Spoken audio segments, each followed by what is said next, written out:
Hi,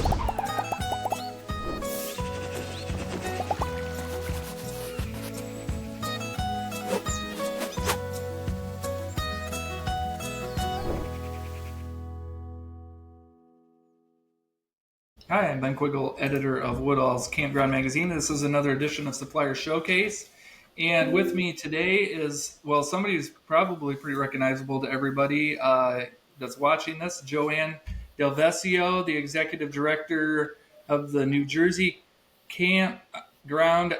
Oh man, I screwed that up. Of the New Jersey Campground Owners Association. There we go. See, I can't talk. And she's also the organizer of the Campground Conference and Trade Show, which is set to take place here in less than a week, March 3rd through the 5th in Lake Buena Vista, Florida. And I mean, that should be an excellent show. I'm really looking forward to hearing from people who get to attend. Unfortunately, I won't be there, but I know Bobby's going to be there, and Bobby Sorden's here joining us as well from At My Community. And I guess, Joann, how are things coming together for the conference, I guess? Things are looking really good. Especially weather-wise too. It's been very cold up here in the Northeast, so we're all very excited to be going to Orlando next week and having some sunshine and warmth and no snow and all of that. So, but the conference is looking good. The trade show floor is sold out. We have 35 vendors. That's awesome. We have 75 attendees who have registered thus far with their campgrounds. And, registration is still open, so we're still taking registrations every single day. I know Christine Taylor, who's an industry speaker, lawyer. She's going to be down there, and I know she's pretty excited about the weather. So it's got to be better. I think here in Michigan it's snowing, so it's got to be better than that. I'm here in Colorado, and we got some nice weather here in Colorado right now. But last week we had 2 huge snowstorms come through, so I'm looking forward to it as well. We're looking forward to warmth and sunshine.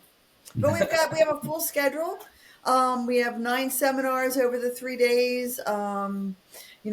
We've got breakfast and lunch and dinners and an auction and a trade show and pre-conference excursions to the behind the scenes at the Sea Life Aquarium in Orlando and a ride on the Orlando Eye. And, Bobby and At My Community is putting together a really great conference package for us for everyone to be able to use an app. So there you go. Wow. Look at that segue. Wasn't that beautiful, Joann? That was not rehearsed. That wasn't even talked about.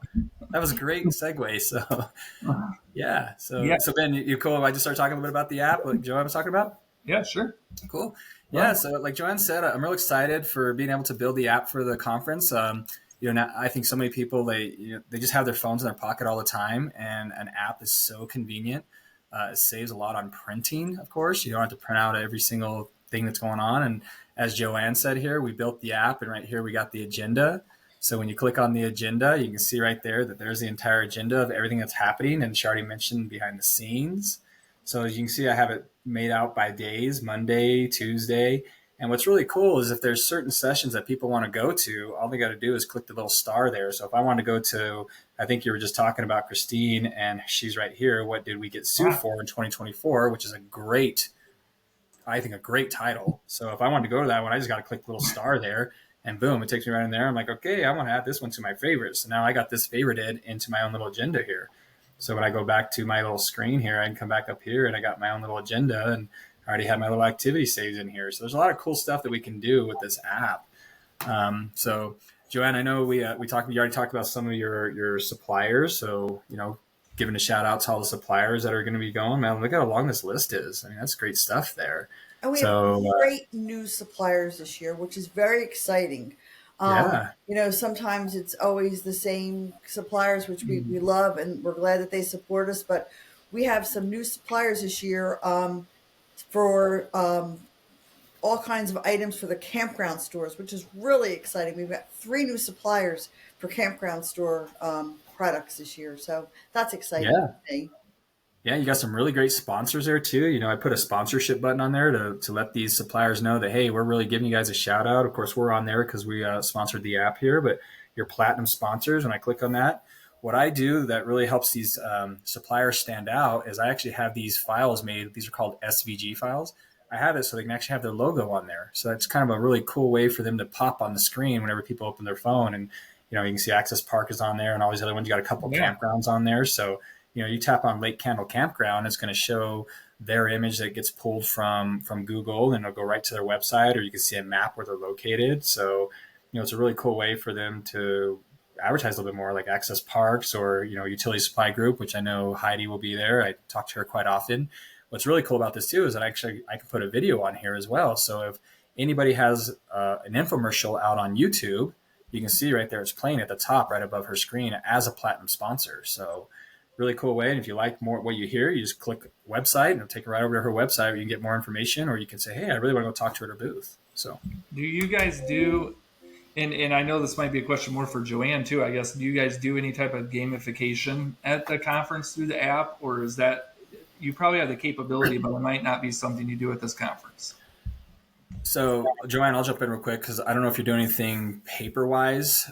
But yeah, one of the things that I'm planning on doing for future shows, because this is actually Joann's app now. This is her app in the store. Yeah. For future shows, what we can do is they're known to the RV parks as scavenger hunts. Yeah. And what we can do is, like, if you remember those times you get the little stamps at your booth and you stamp on where you're located, well, with the scavenger hunt on the app, you can say you got to go to this booth and take a selfie with the people standing at the booth and then submit it.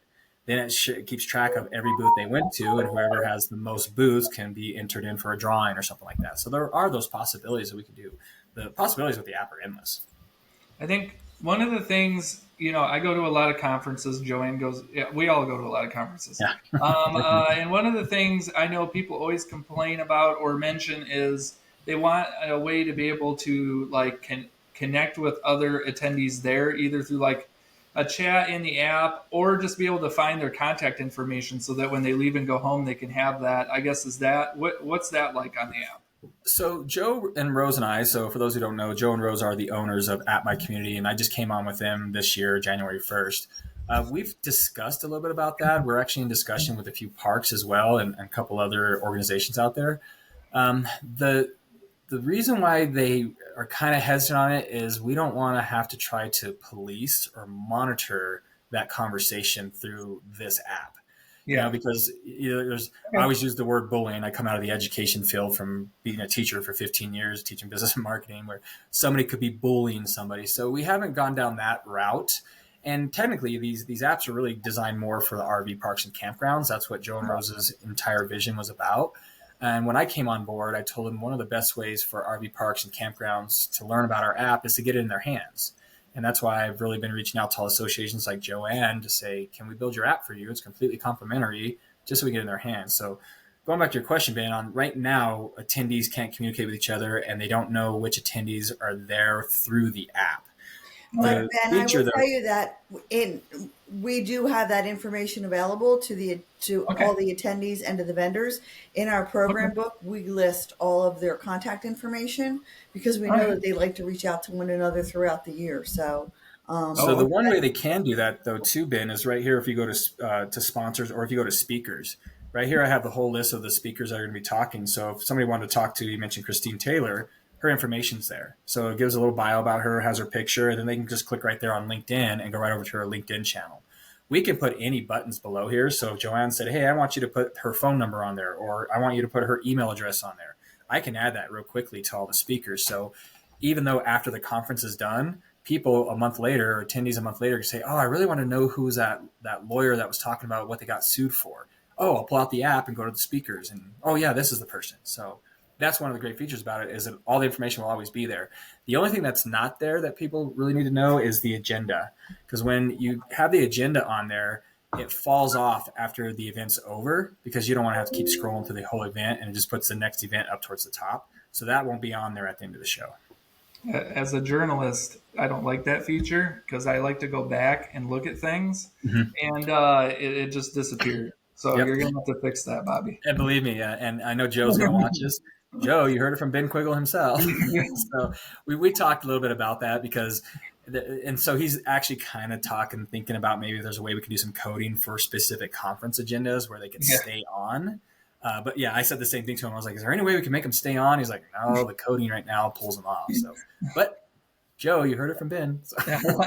I like the maps. So, I go to conferences where they're definitely in mazes, so I guess just it looks like you have a map feature there. So I imagine people are going to be able to easily find where they have to go.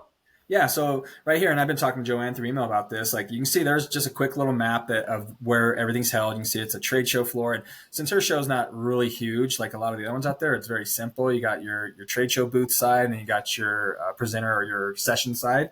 But what's really cool is if you type something in here like registration. See how I just started typing registration, and look what happened. It shows me exactly where the registration table is by that little pin on there. So. Like you said, easy way to find it, but I know what you're talking about, Ben. Some of those really big shows, you're like, okay, I got to go down this hall, up that hall. That's what these maps can do. And we can actually even do what's called searchable maps, which is what I just showed you. But we can actually show a path from like the lobby of the path that you need to go down, which hallways to get to a certain room. So, and that's what the RV parks and campgrounds use it for, is for like late check-ins. They'll show up to, say, the front office or the gate. They could scan a QR code, or they could have the link in their email, and it'll say, okay, well, site 133 is my site. It'll show an exact path from the office to which roads to go down to get to their site. So we do the same thing at the conferences with these maps. And then I have just a grounds map on there too, so people can see an aerial view of the facility. And we're located right at the entrance to Disney Springs. So you walk out the front door of the hotel and walk across the parking lot, and we're right at Disney Springs, which is a huge draw for people. Yeah, and one of the things I added to your app specifically, Joann, was all the little surrounding areas. Right there, you see Walt Disney World and Sea Life, which is that tour you guys are doing on I believe it's Sunday. And then you mentioned the Orlando Eye earlier. So right there's the Orlando Eye, and they can go to the website or the map to see where it is. So I just added stuff like that to it, because the whole goal with this is just try to get the information in our hands. And Ben, you know what that's like whenever we go to these shows. Yeah. I've had experiences where I like to use the app. Other experiences, I don't really use it as much as I think I would use it, but they're definitely convenient. Able to able to look up things and be able to find your way around. Yeah. So I guess, and I know, Ben, too, that you're a huge trivia person, right? We've had this conversation many times, and if you see there, I'll be hosting trivia Sunday night, just like a fun welcome trivia session where you can see right there, I have the download the trivia app, because it's a separate app that we use for trivia. So, just quick, convenient ways for people to get to where they need to get to right through their phone. Yeah. And I guess, Joann, what, you're doing all these excellent excursions. I mean, you're going to all these wonderful places. I guess, what's most exciting for you about this conference? Oh, just being able to be together with campground owners from across the country. We have campground owners from 13 different states that are going to be attending. So that's a lot of fun, because, we do things on the Northeast that are different than what goes on out west and in the Southwest or Southeast. And so just having campground owners from across the country in the room, being able to talk and network with one another it's great. Yeah, and I mean, like we mentioned at the beginning, you can't beat Florida at this time of year. So I guess, how would people find out more about the conference? They can go to the conference website, campgroundconference.com. They can email me at joann@campnj.com. They can call 609-465-8444. That's my cell phone number. So lots of opportunities for people to still register, and we'll take registrations right up until the day of. Okay. Yeah. And I guess, Bobby, how do attendees download this when they get there? Can they download it before they get there? I guess, what's that like? Yeah, so they can download it right now. I do have to do a disclaimer, though. We're still waiting for Google, the Android store, to approve the app, because it's a process that has to get approved. It's already in the Apple store. So if you go to Apple and just type in Campground Conference, look for the Campground Conference logo that you saw on the very first part of the screen. So I get back to it. Anyways, look for the Campground Conference logo, which is that one right there, and download it to your iPhone right now. But the Droid hopefully will be approved soon. But yeah, I recommend downloading it now, because especially for the attendees that are coming, you can go to the agenda and start building out your agenda.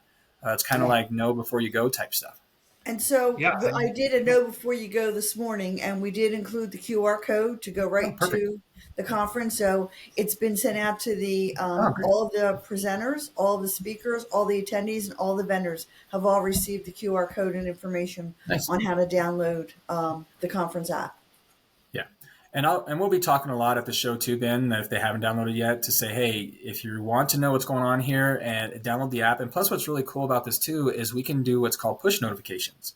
So if something changed on the agenda and Joanne's like, hey, we'll just say, I don't know, say that somebody got sick. I always don't like to use that, but sometimes it happens. This presenter got sick, so we're no longer doing the enhancing guest experience.